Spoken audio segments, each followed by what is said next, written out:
Media news update और मैं यासिन मलिक। मेरे साथ आम आदमी पार्टी के डिस्ट्रिक्ट स्पोक्स पर्सन फारूक डार साहब बात करने के लिए हैं। ये एक सोशल वर्कर भी हैं और आम आदमी पार्टी के डिस्ट्रिक्ट स्पोक्स पर्सन भी हैं। काफ़ी में होते हैं और आवाम के मसले मसाइल को हमेशा जो है आवाम तक या एडमिनिस्ट्रेशन तक जो है वो पहुँचाने की कोशिश करते हैं। तो आज मेरे साथ यही फारूक डार साहब आए हैं बात करने के लिए मीडिया में। हम इनसे पूछेंगे और जानेंगे कि इन्हें क्या ज़रूरत पड़ी आज मीडिया में हमारे साथ बात करने की। फारूक डार साहब, सबसे पहले आपका शुक्रिया, चलो जी आपने वक्त दिया।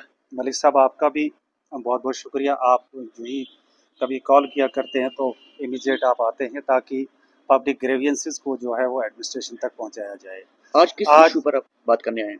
आज दरअसल जो हमारा मेन मुद्दा है वो ये है कि हमारे यहाँ एक हमारे सरकार के अंदर, गवर्नमेंट के अंदर एक ऐसा कानून है कि जहाँ पब्लिक फैसला करेगी वहाँ फिर कोई भी ऑफिसर हो, कोई भी लीडर हो, वो मुदाखलत नहीं कर सकता है।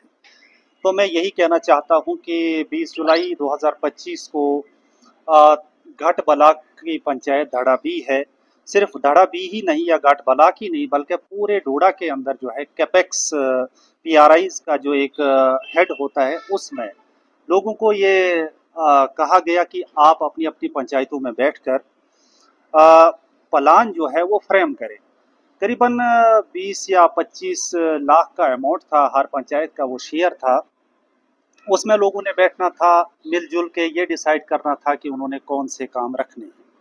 और उसूल एक है, ज़ाब्ता एक है कि जब वो आवाम बैठती है, वो लोग बैठते हैं तो उनके बीच में RDD डिपार्टमेंट के मुलाजमीन हुआ करते हैं और वो नोट करते हैं, वो जो कार्रवाई होती है वो नोट किया करते हैं और उस रजिस्टर को कार्रवाई रजिस्टर के नाम से जाना जाता है।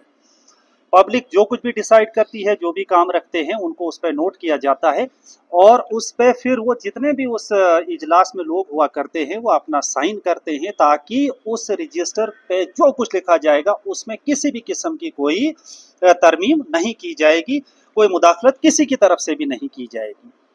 हिंदुस्तान की यही खूबसूरती है, यहाँ के आइन की यही खूबसूरती है, जिसको जो हुकूक दिए गए हैं उनमें फिर किसी की मुदाखलत जो है बर्दाश्त नहीं की जाती है। तो धड़ा बी का जब इजलास हुआ, वहाँ के लोगों ने कार्रवाई रजिस्टर के ऊपर जो काम लिखवाए, उसका जितना भी अमाउंट था वो उसके लिए रखा गया। लेकिन बाद में पाया गया कि बैकडोर एंट्री जिससे कहा जाता है, चोरी छुपे से कुछ जो लोग हैं अपने आप को कहते हैं कि हम जी यहाँ के बड़े नुमाइंदे हैं, चाहे कोई DDC है या साबका BDC है या कोई भी जो है किसी भी पार्टी का नेता हो, वो DC ऑफिस में जाके वहाँ के एम्प्लॉइज